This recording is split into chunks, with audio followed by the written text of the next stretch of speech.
And there we go. Okay, the red light is going. Hey, I'm David Brownstein. This is Judy Stakee. Welcome, Judy. Hey, thank you for having me. Really happy to have you here today.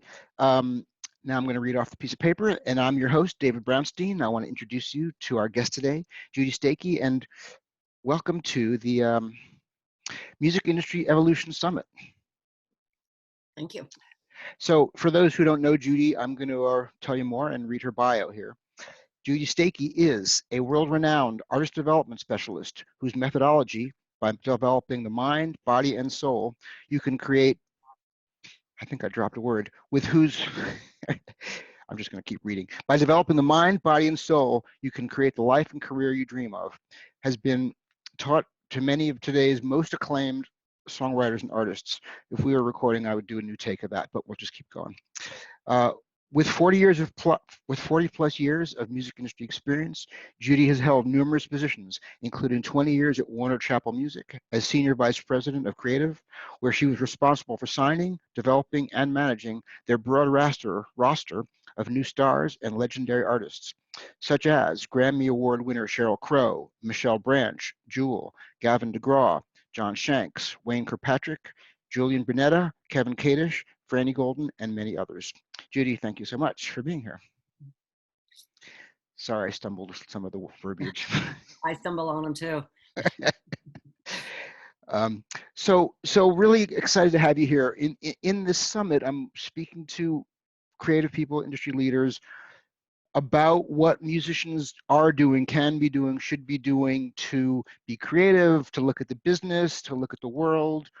But before I get into that, tell me about what were your first musical influences? What really started you down the path of making music and being in the music world? And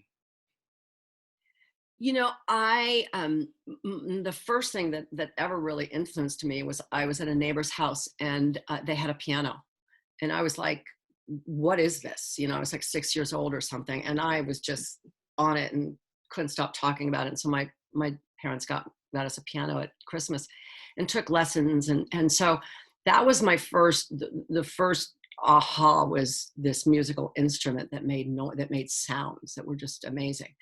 And then I was raised on more the Monkees and the Beatles. My parents were they were convinced they were communists, so that had a little. So I didn't get into the Beatles until a little bit later.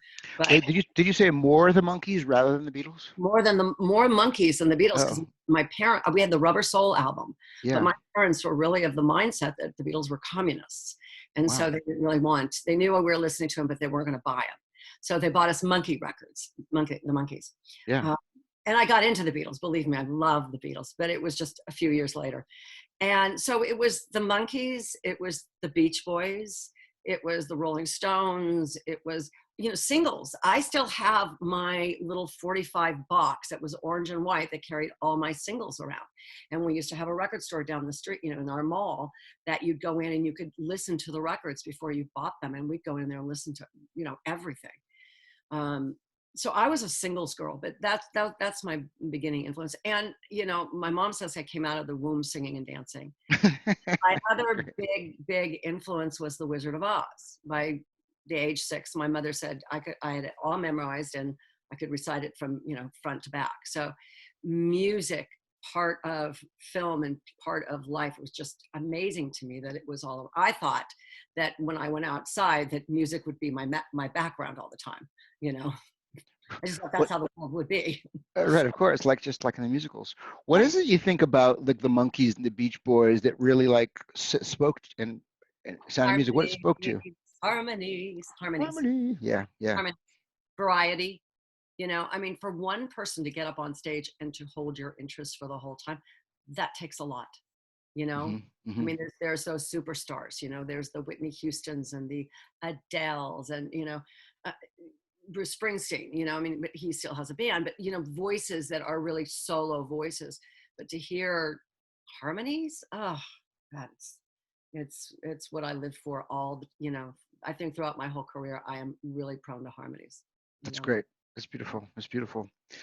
And now in the time that the music business, the music community is going through, what What are you seeing happening? What's being born now, and what's changing? Obviously, the business has changed, but Yeah. but what do you see among artists out in the world who you're working with to develop? What's your sense of what's going on? Well, what's going on right this minute in our time period is that I think that every writer has, fallen off a cliff. I think that we all like we're going and going, going, and then all of a sudden we fell off this cliff and we're like, where's our footing? Where do we land? Where are we? What are we doing? And some writers I know, hit the ground running. And I know one that has decided that this whole time he's already a good guitar and keyboard player. He has upped his game. He's taking lessons. He's doing workshops online. He wants to at the end of this come out of it with with the development. All right. There's other people I know who have gone. You mean developing a new skill or a further skill. skill? New Yes. skill. Yeah, yeah. Further your skill. I mean, I'm using this time to finish my second book. Never, Right. ever, ever have I had the time to have this chunk of time to really get into it because you need to.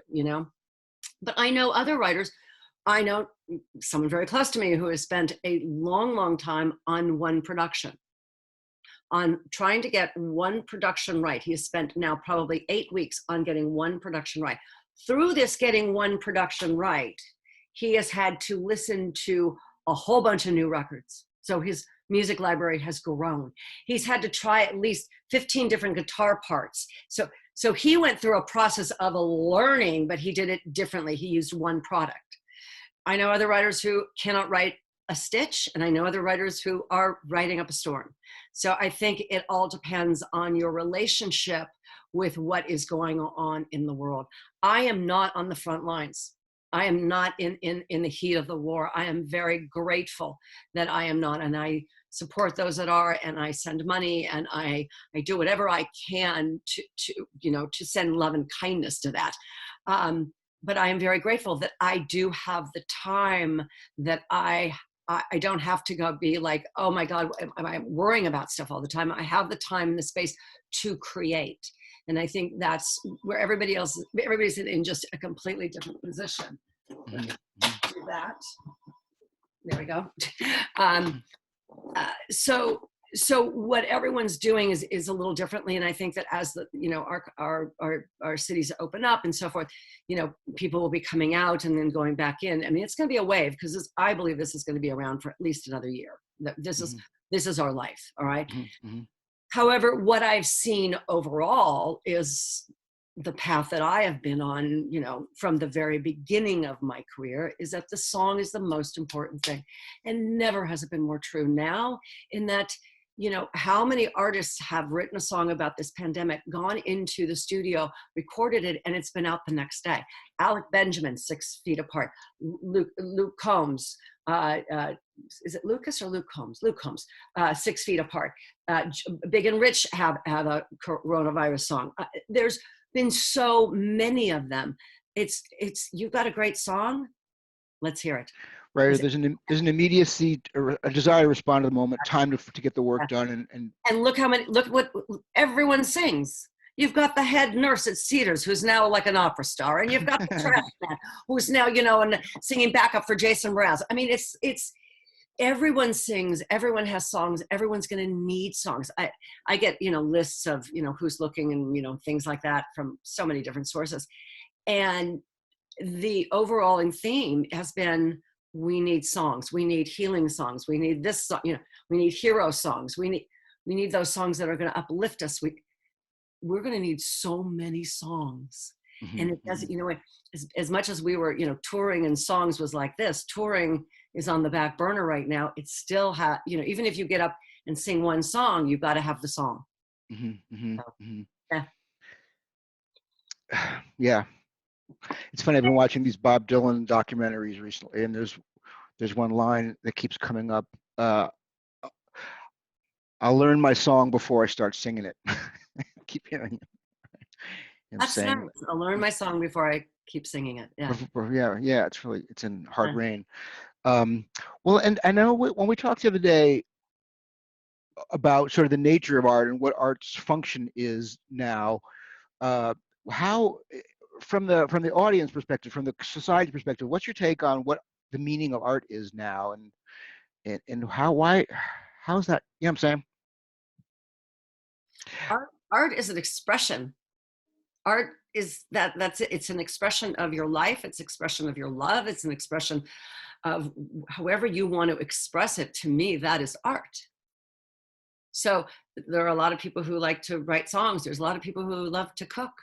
You know, I mean, when I love to entertain. I don't, when people know me, I don't go out to restaurants rarely. I would rather have everybody over and I will cook for them. To me, that is art. It is an artistic way of expressing how I feel and the connection between people. Yeah. So I think it's great because I think that, you know, the time, the also, you know, our technology affords us the ability to make art anywhere. You know, I've said this many, many times, but, you know, if my mother, who's 91 years old, wants to get a song on Grey's Anatomy, she can. I don't care how old she is.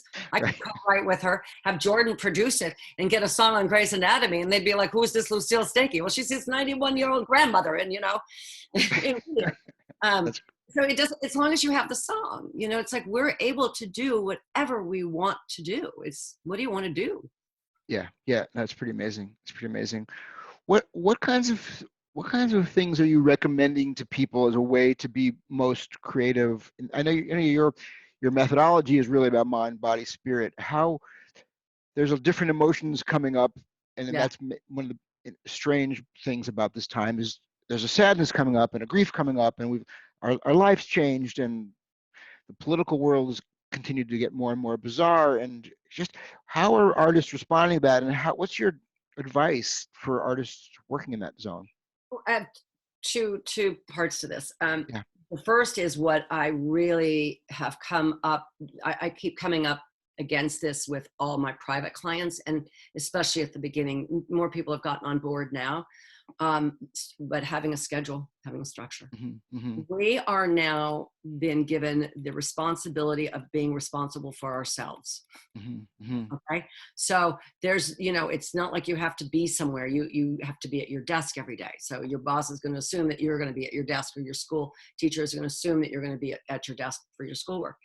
It's putting that discipline and that structure into your life to make things so much easier for the room to create. So what I mean by that is, and David, you experienced this because at the when I put on these songwriting retreats, Yeah. I have a very rigid schedule. It's not actually really rigid. It's just a very definitive schedule It that seems rigid for a retreat, but it's a structure that allows creation to happen. People don't have to worry about what their meals is. People don't have to worry what time they're getting up. It's like you're gonna get up, you're gonna do yoga, you're gonna have breakfast, you're in the writing room, then we're gonna have lunch. Right. so you're not like, do I have breakfast before I work out? Do I have breakfast after I work out? What do I have for breakfast? What do I have to go to the store for? It's all that planning ahead of time. And with the pandemic for me is, I mean, I was never a big, you know, I didn't go out a lot, but now it's twice a week. It's Sundays for the farmer markets and it's Wednesday mornings for Trader Joe's. And that's it. If I need something else, Jordan, my studio mate here, he goes to Vaughn's or Ralph's or something, so he can pick up stuff there for me, and I pick up stuff for him. But it is having that schedule. It is getting up and having a routine and having breakfast at the same time every day. I work out, I have breakfast, and then I'm in the office from 9 to 12. You know, sometimes I get in a little earlier, but 9 to 12, I have those 3 hours to be creative. I find that that is a really good time to write for me, to just to be very creative. I'm very on and up and plugged in. I have lunch every day between 12 and 1. I mean, that's just a schedule that hour is carved out for me. And then it's from 1 to 5, usually it's another 4 hours, but then I'm creative another, you know, that's a whole other section. Then I go out and exercise with my dogs. I have dinner every night at the same time.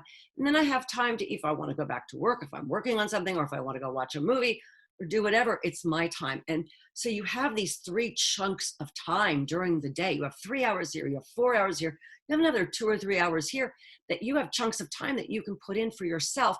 If you don't have to think of, I've got to exercise today, I've got to eat today, I've got to do all that stuff. That's something you're going to have to do for the rest of your life. 3 times a day for the rest of your life, you're going to have to eat. I don't think about it. I really, really don't think about it. It's, I have everything pre-planned. I make everything on Sundays. Jordan, who, like I said, my client who rents the studio here, he does the same thing. He comes in Monday mornings, and on Sunday he has, cooked his salmon and chicken, and he's got his bread and his cucumbers cut up for his sandwiches, and everything goes in. He takes more shelf space than I do. But it saves him. It's like Yeah. you can sit down and you can eat and you can enjoy the time and really relax before you have to go back into it, instead of going into lunch going, now I have to worry about something else. You've just worked for 3 hours. You need the time to go down, instead of going into another hour going, what am I going to have? When do I have to make it? Do I have enough? Do I have to run to the store? All that stuff is pressure and worry on you. When if you can alleviate that with a schedule, your life just flows. That makes sense. So there. No, it's beautiful. The other part of it is meeting yourself, is actually meeting yourself where you are. If you get up and you can't, you just don't want to face the day, then don't face the day. Maybe that's what you need. I know a couple of weeks ago, I had a long weekend and got to Monday morning, and I had to work on Sunday, like all day. I had to drive to my mother's. I was going and doing. And by the time Monday morning I got up at 5, I had my breakfast. I went out and took my dog out. I got back about 7:30, fed her and a whole bit. And I usually would have just come back into the office and started. And I went, I'm going back to bed. And I had no guilt about it at all. And went back to bed till 9 o'clock. I needed it. My body was saying, my brain was saying, there's nothing, there's nothing going on up there. So just go, why even try? It's meeting yourself though. It's not going, no, I have to be superhero. I have to be up. I can't take a day off. No, I think that meeting yourself actually gives your body, your mind, your soul time to heal and time to rejuvenate so that you can go back in.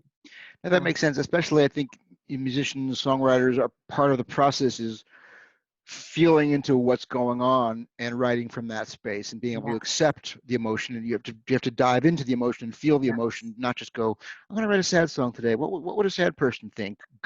Go to the place, right? Let me ask you this let's talk about collaboration and how people are collaborating these days. Some people write by themselves, but a lot of people, especially in the pop world and the country world, collaborations are now happening online. What are you seeing in things that work well online for collaborations in this phase that we're in? I think just being really well set up. Let's talk about the basics. Yeah. There's nothing more frustrating than, I had a client a couple of weeks ago who was very late because didn't quite know what was going on in the internet. And even though we send out detailed and make sure it's working before, test it on people, you've got to do that. You've got to make sure that this, I can't get, I was a minute late here. I can't do that if I don't know what's going on. At the very beginning, I was in here like half an hour before on my Zoom, just trying to make sure everything worked before, so you have to make sure that all of this works. Yeah. I think having a mic, you're using one today, David, which I think is fantastic. I'm not, which is what I'm going to be set up for.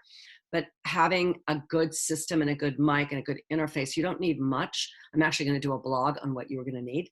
Oh, great. But very important. I hosted an open mic on the Sono platform a couple weeks ago. And the writers who were performing that had a mic, it sounded so much better. For me to sit here with a guitar and try and do it over the computer, the guitar goes out, it sounds distorted, and then you go, it's just a very strange presentation. So if you're going to be presenting yourself, make sure that you have the right equipment, invest, in a mic. And then, there was something else of getting yourself, co-writes. Yeah. I think I think, this is going beyond the computer co-writes, because Jordan and I are facing this now, and that, things are opening up. The studio is, I keep pointing to it, the studio is right Back here. there, yeah. The studio has a separate entrance.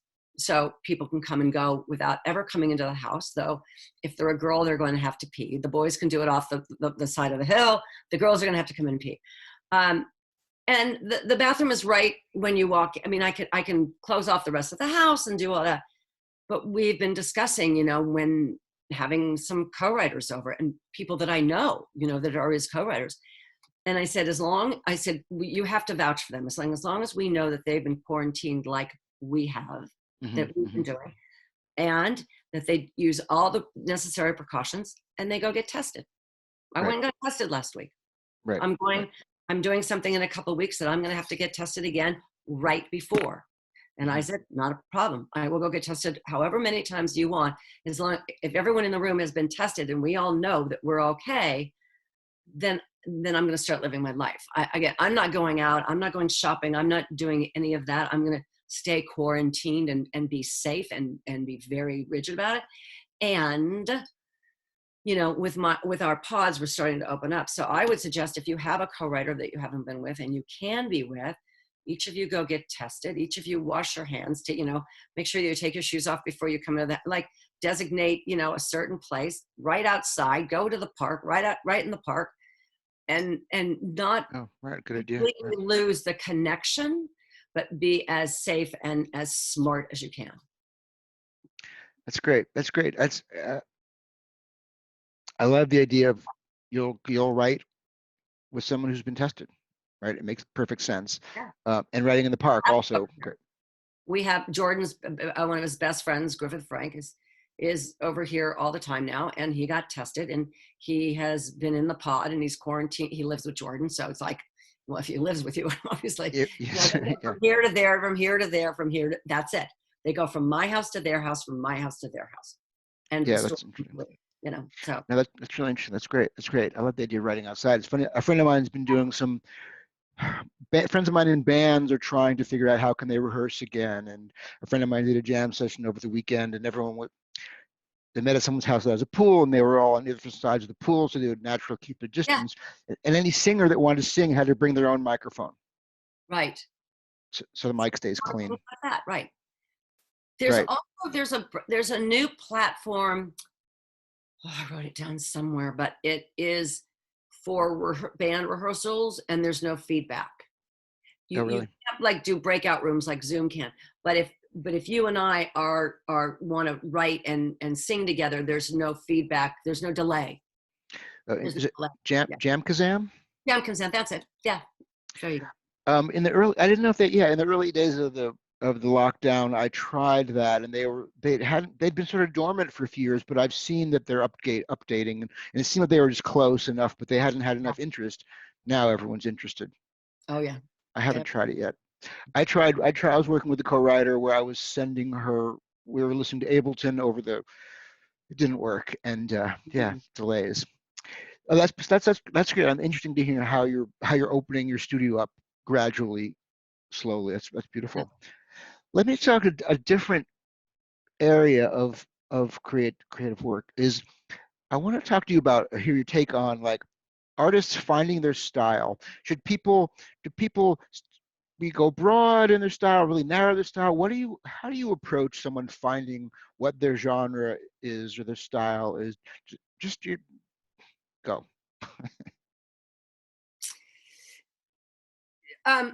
Well, to find someone's style, you must write a lot of songs. That's just a given. It's the age-old technique that I've used for every single one of my clients, that, Jordan, he had to write a lot of songs before he was like, oh, wait, that one there, that one's good, so it's I've done this with many of artists that I've developed. I would take them to Bloomingdale's, our big department store, and I would sit with a cup of coffee in a nice big chair and fill the dressing room with clothes and go try them on.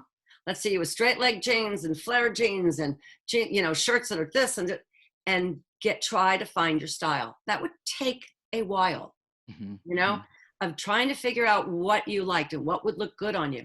It's the same thing with songs. you've got to write a lot of songs. You've got to write something that's really angry. Is that who you are? Because maybe not. Katy Perry, when she was in between her deals, she did a very small little show that she had just been dropped by Sony. She had not gotten the EMI deal, and she had all these songs. She didn't know what she was going to do, and she started doing little showcases to see what she had. And the first one she did at the Mint, I was there with her managers. She got up, and every song was just hating this and hating that, and just. And I just laughed. And her manager's like, "What are you laughing?" I'm like, "This is brilliant. This is fantastic." I said, "Because she's angry. She's angry about what she went through." I said, "She needs to get it out. Who knows what's going to stay in a song, but she needs to get all of that out." And that's where meeting yourself with your emotions. The worst thing you can do for your body or for your songwriting is to hide your emotions. If you push your emotions down, they're going to be like barnacles, and they're going to hang on to every bit that they can inside your body, and they're going to rot it. Okay. It's the same thing with songwriting. If you don't have those emotions that are coming out, your songwriting is just going to be flatlined. Right. Mm-hmm. You need all that anger. And, she used that anger in a great way, but the way she started it was just like blatant, like angry. But that's what you need to do. You need to utilize all that. That's great. That's great. And I love it. You got, if the songs are coming out, whatever the emotion, dig into it, commit to that, go with that. And what about when artists, when a songwriter is moving into finding their sound, their recorded style, let's say, is it the same process? How would you guide or advise that? Well, I believe a producer's job is to dress the song. Okay. Mm-hmm. So you have this wonderful song, like a wonderful girl, and you've got to dress her. Mm-hmm. Well, you wouldn't dress me the same way as you would dress my sister. We are, we may be, look alike in some ways, but we are totally different dressers. It's how do you dress up the song that's best for the song? And I think that's where a lot of producers get sidetracked, in that it's not about them. Listen, I have the utmost respect for producers. I think their job is one of the hardest to do. I am in awe of producers. It's not something that my expertise is good in, but I do know, after being in so many sessions and watching these producers, that the ones that go and record the vocal, when after the song, they record that vocal and they get the vocal, okay? And then they build the track around it. They dress up the song. They figure out, and that's what, this producer was doing with this song for 8 weeks, was just about what is best for that. He knows he's got a song, and it was like, what is best for it? And it's like, I don't know, flats or high heels. I don't know. I can't decide. Let's try other flats. Maybe it's that. Maybe it's a different color flat. Maybe it's the high heel. Who knew? But it was all these different, nuances that just, here sent the song there and this sent the song. I mean, it was just so different every time. And what, it's just a matter of elimination. It's a matter of opinion. It's a matter of choice. It's, all of that. But the producer's job is to dress up the song, whatever. And if it just needs a piano, then it just needs a piano. That's great. A full orchestra, it needs a full orchestra. How would you describe, how has the role of the producer changed from whatever, there's been so many different eras of producers, but how do you, because everyone's making music on a laptop, or sometimes they're working with a band, but how from where you've been sitting, how do you see the role of the producer changing? It's a much more collaborative effort between the two. First of all, more songwriters are producing their songs. Okay. More artists are producing their songs. That could never happen before. I mean, not that it could not happen. It did, but it was rare. It was, you had a product, you hired a producer, the producer came in, took your songs, produced them, and you went away, and you came back and went, thank you. It was like, go order, Right. But that's not the way it is now. And when writers, I'll tell you, one of the big influences was, as songwriters, you'd get your song back that, you got this cut on, and you'd hear it and you'd be like, oh no, what did they do to it? It's awful. Oh my God, they ruined it. Why didn't they just take the demo? And that became the songwriters were like, if you want to cut this, then I'll produce it. Okay. Right. And if I'm not producing it, then I'm in the room with them. It's like that was the whole bit back then was get the songwriter in the room, get the songwriter to produce it, because they would take them and just ruin it. Right. Well, especially now is sometimes the track is part of the writing process, or the sound design is part of the sonic spectrum, Like right? coming before the horse these days. Yeah. Absolutely. So it's not just one way in and one way out. There's so many, and it's to be open to the vast variety that you have in front of you. I mean, it's like, oh my God, I never knew I could do it that way. That's so cool. And it's also knowing which you adhere to, which complements you the best. Right. Yeah. When I'm working with an artist, often I will start with let's listen to other things, your own music, and if you say you like rock, let's see what we mean by rock. You say you like soul, what do you mean by That's soul? broad subject. Yeah. It's like, oh, this kind of rock, no, that kind of rock. And like, if you're a blues singer, actually, have you ever heard Janis Joplin? Well, I think I have, but let's actually listen to Janis, or whoever the influences are, and it opens up this possibility. And also, as a producer, I get to go, I know what this person likes, and I know what this person doesn't like. Saves us all time. Yesterday, I did I usually do Facebook Live on Sundays, Yeah. and I did a Zoom meeting with a great guitar coach named Mike Myers, who came to one of my retreats, and I let him teach, actually. And it was so interesting because he was talking about different techniques, and where country uses one, and then he could do, like, in his punk band, he was doing up, instead of down strum, he was doing up strums, Yeah. all these different techniques. And it's like, to be able to be to be a great producer, you have to know all these different techniques. You have to know what, like you said, what part of rock are you doing? Punk rock, or are you doing general, regular rock, or metal rock? It's like there's so much folk rock, country rock. So yeah, the research, it has to be that. I mean, you have to be willing to put in the time to do the homework. Yeah. There's a lot of Yeah, homework. it's one thing to bring in the loops from Splice, but it's another thing to really dress the song and make the artist, songwriter, make the team happy, make everyone happy, is sort of the job. Before we talk about the free gift, anything else you want to add that we haven't covered that you want to just bring into the conversation?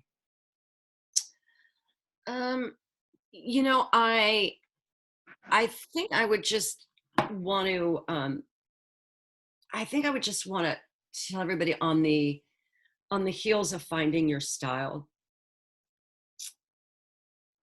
the phrase in the industry that is used for a long, long time is, I don't hear a hit.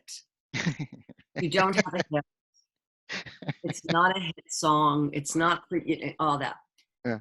And recently, this kind of came out of my mouth, and I went, oh, there we go.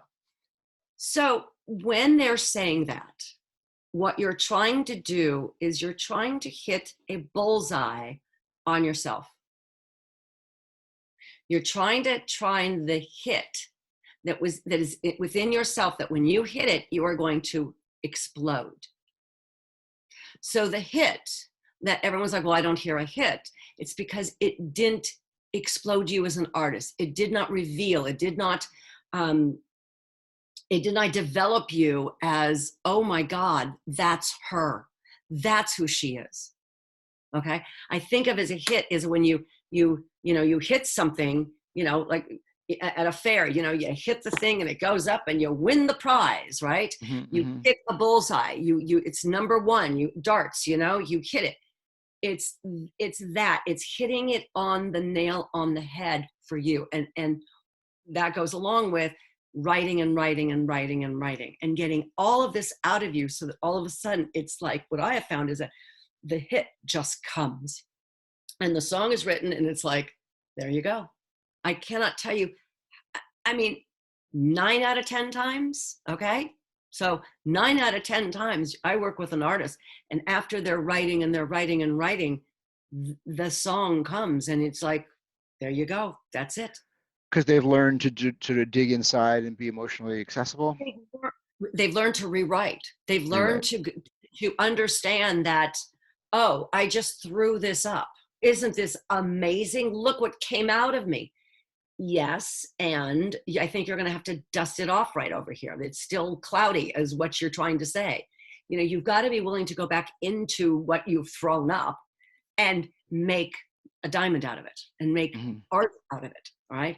But it's the unwillingness to rewrite. It's the unwillingness to, this is who I am. This is who I am. I mean, you can just keep throwing things up for the rest of your life, but the willingness to go in and have a mirror and have it critiqued and work with people on it. I think that's what gets you ahead the most. I'll give you a little personal tip, story here is that, you know, I was single for my whole entire life. I didn't get married until I was 49 on a Saturday and I turned 50 on a Sunday. As my brother used to say, he said, you pushed getting, you know, I got married in my 40s a little too far. So I got married when I was 50, which meant I was single for a very, very, very long time, right? Which meant that nobody pushed my buttons. I didn't push my buttons the way that a marriage pushes your buttons. When I fell in love with Brian, married him, and you know, we were together almost 20 years. He passed away a couple of years ago. He challenged me. He pushed me. He triggered me. And that's how I developed as a woman. I'm very vocal about that, there was part of me that had not grown up because I not had the relationship that triggered me, that challenged me in that way to look at my stuff. I'd never had to look at it before. I was never married. I never lived with anybody. I'd been alone by myself for a long time, you know? So it's, to me, that is a correlation in that you're going to be, you're in a career that you almost want to be triggered, you know? It's like you have to almost think of triggers as a gift. You know, I would actually suggest you look at triggers as a gift. It's like, oh my God, they stepped on me and now I'm jealous. Oh, fantastic. I get to write about something, you know? Yeah, it's funny. I heard somebody maybe on a taxi panel once giving critique to a young songwriter, and the panelist said, look, just go out and get your heart broken sometimes, because there wasn't an access yet. And thanks for sharing that bit, part of your story. I appreciate that. Visual is that if this is your heart, okay, how they do it like this, you know, Yeah, that's your heart. Well, when your heart gets broken, what happens is your heart gets broken. It breaks. So it breaks open. So that's when your heart gets broken open, all that stuff comes out that you've been carrying in. Yeah. Yeah. Michael Littman, who manages Bernie Taupin, used to say, I love it when Bernie Taupin gets his heart broken. Songs and when it was either falling in love or breaking up. He said that was the best time, because when he was happy, he goes, well, forget it. You never got songs. Well, that's great. So what, this is just to stay on this point for a moment. When a songwriter artist is in this space, what's the best way to work with it, meld it? I don't know. What's from the craft perspective or the action? I don't know. You know, I mean, how do we? I totally agree with what you're saying. Like, any thoughts on just how to maximize, or all those words are sounding kind of shitty, but I'm not quite sure. Maximize on. I mean, there's a balance an artist must have between me being emotionally open and doing the work and being triggered, and then getting it on the page or in the fingers or in the guitars somehow. Any thoughts of how you've seen that best managed, or suggestions for artists, or just go out and live, get your heart broken, and pick up your guitar when you're practice? Practice. I find, and this is through, you know, my methodology, is that when I can feel balance in my body, I feel more balanced in my life. Okay. If I'm only able, you know, if my left foot is broken and I'm, you know, on my right foot all the time and unbalanced, it's going to cause, being out of line in my body will cause things to be out of line in my life. Right. That's in my queendom. That's my methodology. So in my body, like I do yoga now 4 times a week because I don't have to drive anywhere. I find yoga to be really helpful in that it's the strength training and it's the flexibility training. And it's those two things combined that give me a great foundation in creating when I create this time and space for myself to write songs, I can get into that creativity of going out there and being very like, woo, let's just go here, blah, blah, blah, and then coming down to like, okay, where's our verse going to be? You know? So there's a flow to it. And I find it most helpful when I have a partner who flows with me. And that to me is the trick, is finding co-writers that have that balance also, that will have the discussion and go into the whys and go into the wheres and go into the words and all of that. And it's all juicy and, oh, it's just so thick, you know, and then go into, okay, but we have 16 lines and we only need 4 for the verse. So we're gonna have to cut somewhere, you know? Right. Yeah. Right. Well, it's, yeah, in your retreats, we do yoga every morning, and we're focusing more on like how am I going to do the stretch, and not as much about what song am I writing, did I write yesterday, who am I going to write with, and where's my laptop. It's just, there's a centering that happens. And when I'm not in lockdown, for me, it's swimming, and I go to swim. Oh, David, so I'm a swimmer too. So I'm like going crazy now. Yeah, you know, definitely. Schools are supposed to be open, but it's, yeah. Yeah, no, that's been the biggest challenge. Is like, and usually I drive to the pool and I swim, and somewhere in the middle of that, my subconscious is going, okay, I have a new line for a song, or that thing you were stuck on, here's the melody, and I get out of the pool and I sing it into my phone as soon as I can find it, right? So it's moving the body, getting away from my thinking. So I find swimming being meditative. I get out of the pool absolutely sometimes with the same thing. It's like, oh wait, hold on, yeah. Yeah, swimming. I know. Yeah. Cool. All right, Judy, thank you so much. Let's talk about, well, first of all, everybody watching this, we are going to, I want to hear your thoughts on the, please tell us what you learned and what you liked on the Facebook page for the summit.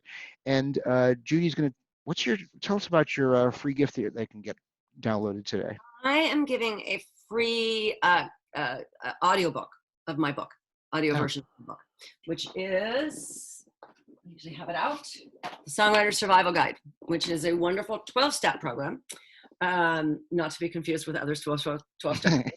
You don't have to give anything up here. But it's 12 steps on, if you want this as a career, what does your foundation need to look like? Because that's what I find is really important. That's my mission, my passion in this, is making sure that everyone has a creative process. Everybody has the time and space and tools that they need in order to have what they want and get what they need. To have a career as a songwriter, there are certain things that you are going to have to put in place. And if they're not in place, it's just harder. It's like flying a plane, you know, without a parachute, you know, you're going to make it harder on yourself when you try and fly. Yeah. Which, so I didn't know, that's great. I didn't know you're doing a download of the book. That's an audio download. That's great. I take it you were read by you? Read by me. Absolutely. Wow. So we get to hear Judy's handy. Say again? I said the voiceover classes came in handy. Great. You never know where those things are going to come in handy. All right. Well, this is really great, Judy. Thank you. I really appreciate your perspectives on this stuff. And we're all in this weird, beautiful time together. And I appreciate your inspiration and your openness and what you're doing to help artists just find it so that we can share it and help art save the world, as you've said. Absolutely. Thank you so much for having me. I really appreciate it. Okay. Really happy to have you. Let me hit the record stop button. Okay, folks. See you on the Facebook page.